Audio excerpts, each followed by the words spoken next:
First of all, this is a great time for you as the guest event planner and the client to have what is essentially a preliminary final details meeting with the bell tower event producer, although it can be done by phone. This is an opportunity to bounce ideas off the event producer and begin firming up details about the floor plan, menu, and timeline. The more details the event producer has in advance, the better positioned they'll be to line up the staff, materials, and special requests the client needs for their event. With the event now 2 months away, the client's tasting should be completed. Please make sure the client knows that their final menu choices must be confirmed at least 45 days prior to the event. If necessary, the client's final balance will be adjusted at that time.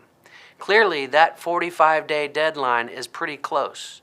Those final menu choices really need to be nailed down and added to the contract by the event producer. In addition to finalizing the menu choices, please work with the client to get account for such details as vendor meals, kids' meals, and special requests for guests with allergies or dietary restrictions. Even if the client hasn't gotten RSVPs back yet, sometimes they know if some of the guests will have dietary restrictions. Another item to consider: do we have the client's complete vendor list now? Is it possible that any vendors have slipped through the cracks? Please compare notes with the clients to double check. Please let the event producer know as soon as possible if there are any vendors who haven't been added to the customer hub. We also need to know if there are any special deliveries we should be aware of. That way we can let our operations and transportation team know to expect them. The reason we emphasize this is that on event days, every vendor has special needs, from meals to cables to assistance from a staff member. Maybe they need us to accept and store materials for them. If we're not in the loop, we'll be scrambling to accommodate them on event day, and that takes our staff away from what they really should be doing. The 2-month mark is the time the client should be finalizing the details of their event. For example, if they want to use a monogram projection or logo, we need it now. If they have customization requests, now's the time to get them to us. Using the special customization link in our resources center is the best thing to do.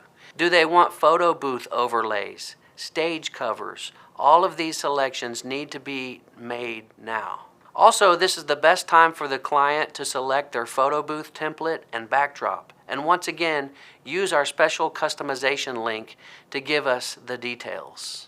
This is also a great time to make sure all participants involved in the event, from vendors to volunteer helpers to office administrators, are following the exact same timeline. As you know, it is never a good idea to turn in a timeline or make major timeline changes within 30 days of an event. But if you don't work with the client and provide us with a timeline, the standard timeline by the bell tower on 34th will prevail. Now that we are 60 days out, we're asking you to make invitations a high priority. This is really your last chance to make sure there are no misprints. And as I've mentioned, we always want to see a sample before the invitations are printed.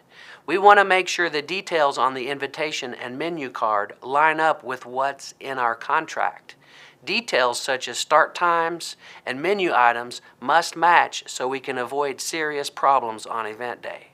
In fact, we'd appreciate it if you, the guest planner, would be another set of eyes for us. Please compare the invitation, menu card, and contract.